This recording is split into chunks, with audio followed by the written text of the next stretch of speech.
जय श्री राधे कृष्णा साथियों। मैं भी कृष्णा ज्ञान सहारा चैनल में आपका स्वागत करती हूँ। कैसे हैं आप? आपके अच्छे स्वास्थ्य और सुखद जीवन की मंगल कामना करती हूँ।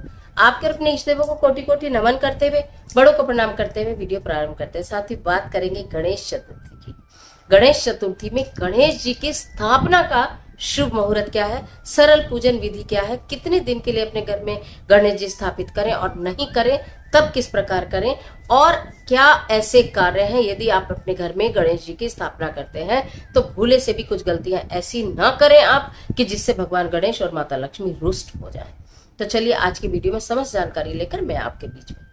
चलिए झटपट वीडियो प्रारंभ कर लेते हैं, लेकिन उससे पहले चैनल पर नए आए हैं तो चैनल को सब्सक्राइब जरूर कीजिएगा और बेल आइकन का बटन जरूर प्रेस कीजिएगा, जिससे आने वाली वीडियोस का नोटिफिकेशन आपको मिलता रहे। मैं आज बात कर रही हूँ गणेश चतुर्थी की, जो कि 31 अगस्त में है। भादो माह के शुक्ल पक्ष की चतुर्थी को भगवान गणपति जी का जन्म दिवस बताया जाता है। पौराणिक मान्यताओं के अनुसार माता पार्वती के साथ भगवान गणपति का कैलाश से आगमन जो है वो 31 अगस्त मतलब भादो माह के शुक्ल पक्ष की चतुर्थी वाले दिन हुआ था, जो कि इस वर्ष 31 अगस्त में है। हर वर्ष अलग अलग तिथि होती है। तो इस उत्सव को भगवान गणपति के आगमन को लेकर अनेकों तैयारी की जाती है। पूरे वर्ष भर जो कार्य नहीं कर पाए वो अब किए जाते हैं। पूरे देश में इसको धूमधाम से उत्सव को मनाया जाता है। स्पेशली महाराष्ट्र में तो भव्य आयोजन किए जाते हैं। भगवान गणपति को लाने की ये परंपरा है, और आप भगवान गणपति को जब भी लाते हैं तो सीधे लाते हैं, यानी कि उनकी जो पीठ है वो आपके ऐसे हो। भगवान गणपति की पीठ को नहीं देखा जाता है। कहते हैं भगवान गणपति की पीठ पर दरिद्रता का वास होता है, इसलिए उन्हें सदैव ऐसे ही रखा जाता है। ऐसे ही आप उल्टे चलकर उनको वापस लेके जाते हैं और ऐसे ही उनको लेकर आते हैं। उनका मुख बाहर की ओर होता है, उनकी पीठ अंदर की ओर होती है। अगर आप गणपति लेकर आ रहे हैं तो गणपति स्थापना का शुभ मुहूर्त पहले मैं आपको बता दूं। 31 अगस्त में गणपति स्थापना का शुभ मुहूर्त आपका क्या रहेगा, जिस मुहूर्त में आपको भगवान गणेश की स्थापना करनी है।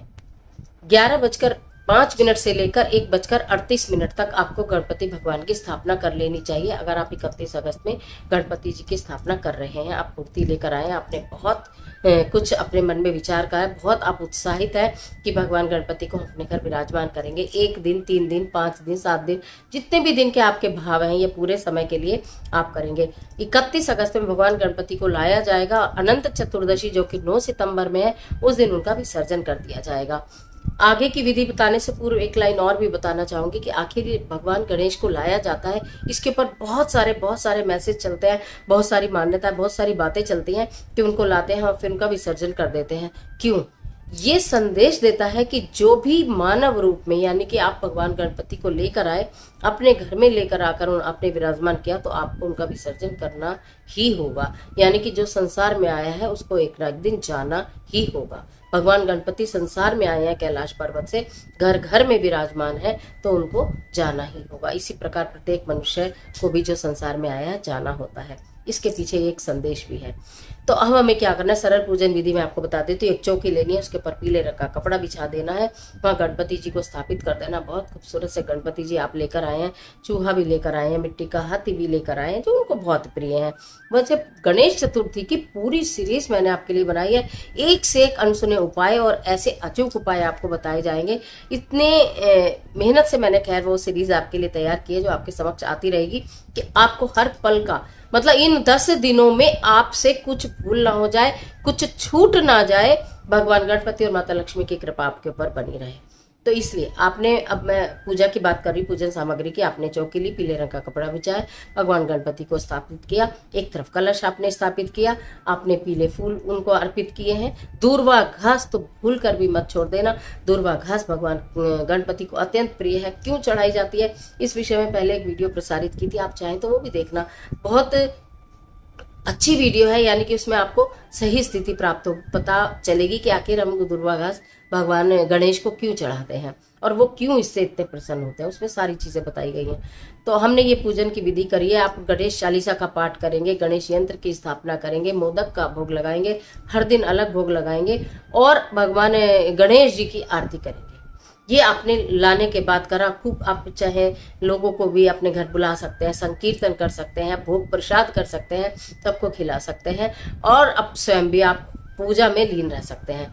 ये सारा अपने आप गणपति लेकर आए हैं तो भी, और आप गणपति नहीं लेकर आए हैं तो आपके घर में जो गणेश जी विराजमान है, हर घर, कोई ऐसा घर नहीं जिसके अंदर गणेश जी विराजमान ना हो, और नहीं है तो आप इस गणेश चतुर्थी पर लेकर आ जाइएगा।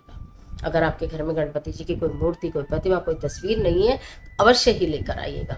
उसके पश्चात आपने ये जो सरल रूप से पूजन विधि कर ली है, अब मैं आपको इसके नियम बताती हूँ कि कोई भी ऐसी गलती गणेश चतुर्थी से लेकर 9 सितंबर तक, अनंत चौदस तक आपसे ना हो जाए, जिससे कि आपको पूजा का फल भी प्राप्त ना हो और उल्टा आपके ऊपर कष्ट आए। आपको करना क्या, अगर आप अपने घर में गणपति स्थापित कर रहे हैं तो, और आपने चाहे घर के भी गणपति स्थापित करें ये मानकर कि मैं इनकी विशेष पूजा करूंगी इन 10 दिन के अंदर या करूंगा, तो आपको अपने घर में प्याज लहसुन नहीं बनाना है, मांस मदिरा का सेवन नहीं करना है, और किसी प्रकार का कोई द्रव्य आपको नहीं पीना है, नशीला पदार्थ आपको नहीं पीना है, सात्विक भोजन ग्रहण करना है, ब्रह्मचर्य का आपको पालन करना है। कोई भी आप ऐसा कार्य नहीं करेंगे जिससे कि भगवान गणपति को, जो आपके घर में, आप ये मान के चलिए कि हमारे घर में भगवान गणपति आए हुए हैं, जो भगवान हमारे घर के अंदर आए हुए हैं तो वो एक मंदिर हो गया, पूरा घर एक मंदिर हो गया। कभी भी भगवान जी को अकेले छोड़कर नहीं जाएंगे, इस बात का भी आपको ध्यान रखना है कि एक ना एक जना जरूर वहां पर होना चाहिए। और सुबह शाम की आरती करेंगे, सुबह शाम भोग लगाएंगे, जो भी आप खाएंगे, जो भी आप पिएंगे, चाहे वो पानी हो या खाना हो, भगवान गणपति को जरूर अर्पित करेंगे। इसलिए सब कुछ शुद्ध और सात्विक होना चाहिए। इन नियमों का आपको पालन करना होगा अगर आप अपने यहाँ गणपति जी की स्थापना करते हैं। तो ये कुछ बहुत सरल रूप से मैंने आपको बताया। बस जो स्थापना का शुभ मुहूर्त है उसको विशेष रूप से ध्यान रखिएगा कि इस समय हमें स्थापना करनी है गणपति जी की।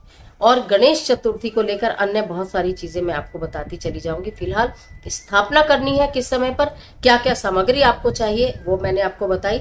वो सारी सामग्री आप अपने घर में लाकर रख सकते हैं। प्रतिदिन का क्या भोग होगा, क्या उसमें चढ़ाया जाएगा, वो सब मैं आपको बताती रहूंगी। फिलहाल दीजिए इजाजत। गणेश चतुर्थी की आप सबको अनेकों अनेक शुभकामनाएं। भगवान गणपति आपके घर के, आपके परिवार के, आपके जीवन के समस्त विघ्न बाधाओं का अंत करें। तो आज के लिए इतना ही। मिलती हूँ एक और जबरदस्त और महत्वपूर्ण वीडियो के साथ। तब तक हंसते रहिए, मुस्कुराते रहिए, अपना और अपने अपनों का ख्याल कीजिए। वीडियो अच्छी लगे तो लाइक कीजिए, जितना चाहे उतना शेयर कीजिए। कमेंट बॉक्स में ओम गण गणपति नमः लिखना बिल्कुल मत भूलिएगा। ईश्वर आपकी मदद